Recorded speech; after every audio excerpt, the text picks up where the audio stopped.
Terima kasih Tuan Yang di-Pertua. Saya ingin menjunjung kasih di atas titah baginda Duli Yang Maha Mulia Sri Paduka Baginda Yang di-Pertuan Agong yang sudi menyebut tentang peri pentingnya kemantapan institusi keluarga untuk kestabilan sosial. Tuan Yang di-Pertua, mungkin ucapan saya ini banyak juga persamaan dengan Pasir Gudang kerana mungkin wanita memikirkan perkara yang sama. Ya, jadi saya menyokong penuh apa yang disebut oleh yang berhormat Pasir Gudang. Tuan Yang di-Pertua, wanita seperti juga lelaki mempunyai potensial untuk membangun diri dan dengan ini membangunkan negara. Lebih kurang 50% rakyat negara kita adalah wanita. 46% tenaga kerja negara ini juga adalah wanita. Lebih daripada 60% ke 70% penuntut di IPT adalah juga wanita. Ya, namun Tuan Yang di-Pertua, peratus wanita dalam jawatan pembuat keputusan masih jauh ketinggalan. Dalam parlimen ini saja wanita hanya dalam 10% saja, 22 orang. Jika sistem pemilihan wakil rakyat masih lagi menggunakan sistem first past the post system, maka jumlah wanita di dalam kepimpinan politik akan terus tercorot. Sampai bila pun kita tidak akan sampai kepada kota 30% wanita di dalam membuat keputusan. Dari 27 kementerian, kita hanya ada 2 menteri wanita dan 5 timbalan menteri wanita. Jadi Tuan Yang di-Pertua, saya ingin mencadangkan bahawa sistem kota dikaji untuk mewujudkan sistem pemilihan wakil rakyat dikaji untuk mewujudkan sistem kota khusus untuk pelantikan wakil rakyat wanita, mungkin mengikut sistem proportionate untuk membawa isu berkenaan dengan wanita. Saya fikir kalau semua wakil rakyat wanita bercakap hari ini pun tak habis isu yang menyentuh wanita tidak akan dapat disebut dan desakan dan tekanan kepada pimpinan negara tidak begitu kuat. Jumlah perwakilan wanita terlalu sikit untuk mengemukakan isu-isu wanita. Walaupun kita mengiktiraf kemampuan wanita, namun wanita mempunyai tanggungjawab biologi yang lebih berat yang tidak ditanggung oleh kaum lelaki. Kalau kita mengharapkan wanita turut membangunkan negara tanpa mengorbankan institusi keluarga, kerajaan perlu memastikan kewujudan sistem sokongan, terutamanya untuk penjagaan anak-anak. Sistem flexi hours telah disebut oleh YB Pasir Gudang yang sekian lama diperjuangkan oleh wanita, tapi belum lagi digunakan dengan meluas. Sistem sokongan yang ada sekarang sangat lemah kepada wanita yang bekerja dan menimbulkan stres kepada wanita yang bekerja. Kerajaan perlu mewajibkan persediaan nursery dan pusat penjagaan kanak-kanak di tempat-tempat kerja dan kerjasama pihak korporat dan CSR mereka kepada kaki tangan mereka. Kadang-kadang pihak korporat lebih mementingkan corporate social responsibility mereka kepada rakyat di luar sana, tetapi mereka lupa tentang tanggungjawab mereka kepada kaki tangan mereka sendiri. Insentif perlu diberikan kepada majikan yang mungkin dan juga wanita yang bekerja dalam bentuk ribat atau pelepasan cukai. Ya, dan saya fikir Kementerian Perumahan Kementerian Perumahan dan Kerajaan Tempatan perlu memperketatkan syarat-syarat kelulusan merancang bagi semua bangunan dan kompleks supaya menyediakan prasarana untuk pusat jagaan kanak-kanak dan nursery seperti mana diwajibkan pembinaan surau dan kemudahan awam lain ya di dalam pembangunan bangunan. Saya mendapat maklum balas daripada pengusaha-pengusaha ataupun pemilik-pemilik bangunan bila kita tanyakan kenapa tak diwujudkan nursery sedangkan pekerja kamu ramai wanita di supermarket ya, di pusat-pusat membeli belah. Kalau kita pergi mana-mana hampir 89% adalah jurujual wanita. Katanya sebenarnya kami nak buat tetapi requirement ataupun syarat yang ditetapkan tidak boleh buat di tingkat atas, mesti daripada di tingkat bawah.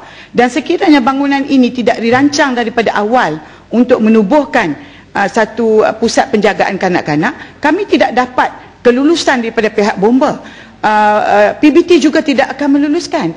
Sehinggalah kerajaan menetapkan bahawa menyediakan pusat-pusat jagaan ini mengikut spesifikasi yang telah ditetapkan, barulah pemaju, barulah pemilik-pemilik akan membina prasarana ini. Jadi kita perlu undang-undang di sini untuk menyokong wanita. Jadi saya harap selepas ini ada pindaan-pindaan ya kepada undang-undang peraturan-peraturan mewajibkan ya supaya ada pusat-pusat jagaan komuniti ya seperti tadika-tadika perpaduan ini dengan pembayaran yang minima ya RM50 mungkin untuk keluarga berpendapatan rendah dan sederhana. Dan taska-taska yang disebut tadi Satu Malaysia dan sebagainya tidak mencukupi, dan kadang-kadang kedudukan tempat-tempat ini tidak strategik, tidak mudah untuk ibu-ibu pergi menghantar anak dan kemudian menjenguk anak mereka dalam waktu rehat. Ya, semua kawasan pekerjaan sama ada kawasan kelang, pusat membeli belah, pejabat perlu diwajibkan dengan kemudahan ini. Setiap pusat penjagaan kanak-kanak juga perlu menyediakan seorang jururawat atau doktor yang melawat. Ini semua perlu dijadikan polisi jika kita mahu wanita terbabit dalam sektor ekonomi, dan pada masa yang sama memastikan generasi akan datang mendapat penjagaan kesihatan fizikal dan emosi yang seimbang. Seperti kata YB Pasir Gudang tadi, kita ada kuasa tetapi kita tidak menggunakan kuasa kita dengan sebaiknya untuk manfaat rakyat. Kerajaan juga perlu memberi bantuan kepada inisiatif mewujudkan pusat-pusat jagaan kanak-kanak kepada majikan dan mana-mana pertubuhan NGO untuk mendirikan pusat jagaan kanak-kanak. Tuan Yang di-Pertua, saya juga ingin menyentuh juga mengenai pembantu rumah.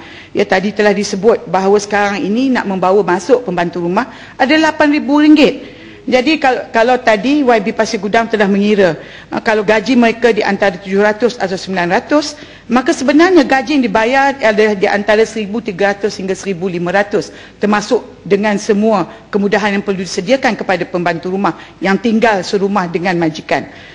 Kita sebenarnya telah tidak mengambil satu inisiatif untuk mengangkat pekerjaan pembantu rumah kepada satu status yang boleh dihormati. Stigma menjadi pembantu rumah ini menyebabkan anak-anak muda dan orang tempatan tidak mahu menjadi pembantu rumah kerana mereka merasakan menjadi pembantu rumah kuli. Mereka sedia bekerja di kedai-kedai, mereka sedia bekerja di kelang, dan kita tahu apabila mereka bekerja di luar rumah, ya, maka kalau net pay ataupun gaji bersih yang dibawa balik adalah kurang daripada 700 atau 800 ringgit. Sedangkan kalau mereka kerja di rumah, di rumah-rumah, bukan sahaja mereka mendapat gaji, mereka juga mendapat kemudahan-kemudahan lain, malah gaji yang mereka dapat adalah gaji bersih. Jadi langkah pertama kerajaan patut buat ialah untuk menarik minat orang tempatan kepada profession pembantu rumah ni. Dengan pertama awal kalam mengubah persepsi atau mengubah nama itu sendiri. Kalau kita kata maid, kita kata pembantu rumah, kita kata pengasuh, mungkin tidak ada orang muda nak jadi pembantu rumah. Apa kerja kamu? Aku pembantu rumah. Dia rasa kerja itu hina. Tetapi kalau kita jenamakan, kita rebranding nama pembantu rumah, pengurus domestik, ya, seperti mana kita rebranding pekerjaan-pekerjaan lain. Tuan, yang di-Pertua, kita ingat tak satu masa dulu kita memanggil pelacur, tapi sekarang ni kita panggil sex worker. Jadi nampak sex worker tu, oh, dia bekerja untuk sara hidupnya. Dia telah menjadi satu, itu sebabnya kadang-kadang saya pun sendiri rasa janggal nak guna perkataan sex worker kerana kita memberi pengiktirafan. Bila kita memberi pengiktirafan, penerimaan sosial meningkat. Jadi kalau kita boleh mengubah persepsi masyarakat tentang kerja pembantu rumah ini, maka rakyat kita sendiri yang akan mendapat manfaat pada duit negara kita mengalir berjuta-juta tahun ke luar negara. Ya, serupa juga dulu orang panggil you kerja apa? Salesman, jurujual, tak best. Siapa nak jadi salesman? Tapi bila dikatakan, oh, saya seorang sales executive, ya, jadi rasa bangga. Penjual insurans, dulu jual insurans, tapi sekarang dipanggil konsultan keuangan. Ya, jadi ini adalah persepsi yang kita bina dan kita perlu mengubah persepsi ini kerana kita nak kerja ini dipandang mulia kerana ia sebenarnya membantu negara kita, ya, mendidik anak-anak, ya, anak-anak kita. Kita tak mahu anak-anak kita dididik oleh orang yang kita tidak tahu latar belakang. Dan kita tak tahu apa penyakit dia bawa walaupun dibuat saringan dan sebagainya. Dan kita perlu bertegas bahawa kerja ini perlu dimasukkan di bawah Kementerian Sumber Manusia. Sekarang ini pekerja domestik tidak dikira, tidak dilindungi. Kita tidak ada job description ataupun keterangan kerja kepada seorang pembantu rumah. Hampir semua benda dibuatnya. Maka itulah yang menyebabkan orang tempatan tidak mahu menjadi pembantu rumah. Dari membasuh kereta, ada yang kena mandikan anjing, ada yang kena cebokkan majikannya yang sakit. Jadi semua kerja dilonggokkan. Sepatutnya kita mendefinisikan kerja dan kita kategorikan kerja-kerja mereka supaya ia dipandang lebih baik dan lebih mulia. Dan kita tidak mahu kita dengar berbagai-bagai bila kita ambil pembantu rumah, dia tidak akan menyelesaikan masalah kita. Pembantu rumah yang lari setelah tak sampai lagi 2 tahun, majikan bayar 8,000, 6 bulan dia dah caklik bot, dia sudah cabut. Apa yang dapat majikan buat? Balik kepada agensi. Agensi kata kita sudah lebih daripada period warranty, jadi tak boleh dapat pembantu rumah lagi. Ya, ini adalah perkara-perkara. Dan lagi satu, kita kerana nak mewujudkan satu status kepada pengurus domestik ini, kita perlu memberi hak pekerja kepada mereka. Masa kerja mereka perlu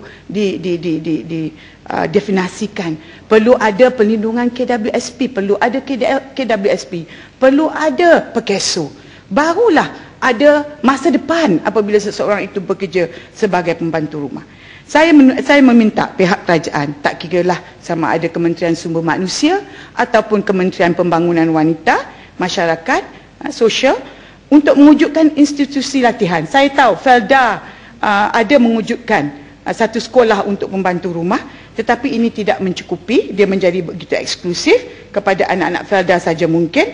Tetapi dengan mewujudkan institusi latihan yang dikelolakan oleh institusi kerajaan seperti sekolah-sekolah vocational, ya, menambah kursus-kursus bidang pengurus domestik ni, kalau boleh saya panggilkan, ya, dan juga membenarkan mereka menubuhkan badan setelah mereka bekerja, ya, dan ada KWSP, ada SOKSO-nya.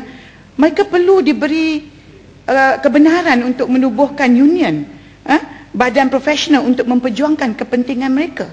Mungkin dalam jangka masa pendek kita nampak ini menyusahkan rakyat Malaysia, tetapi rakyat Malaysia sendiri tidak boleh dengan izin take things for granted that a servant is there to serve you all the time dengan izin, ya, tetapi ia hanyalah membantu kita di mana kita tidak boleh melakukan kerana kita perlu keluar bekerja. Dalam jangka masa panjang, kita mahu jumlah pembantu rumah dari negara asing diminimalkan. Kementerian Wanita, Pembangunan Wanita ataupun Kementerian Sumber Manusia perlu ada sasaran. Sekarang ini kita ada berapa orang, ribu orang pembantu rumah. Dalam berapa tahun yang akan datang, jumlah ini perlu kita turunkan, ya, sehinggalah kepada satu tahap yang tidak membebankan negara. Mereka ini manusia. Bila mereka datang ke Malaysia, ya, mereka bukan sahaja bekerja, mereka juga bersosialisasi, dan mereka juga setengahnya menjadi mangsa sexual harassment ataupun penderaan seks. Mereka juga ada yang apabila tamat saja permit mereka lari, dan mereka tinggal dengan tidak ada visa yang sah, dokumen yang sah, dan akhirnya mereka juga terjebak di dalam perhambaan seks dan sebagainya. Jadi kita harap janganlah wanita perlu bercakap berkali-kali lagi tentang perkara ini, dan saya harap kita dapat melihat pelan tindakan ini. Sekarang ni nampaknya wanita dari belah sini dan sebelah sana boleh bersatu dalam hal isu ini. Kementerian tidak ada halangan untuk melaksanakan. Sekian, terima kasih Yang di-Pertua.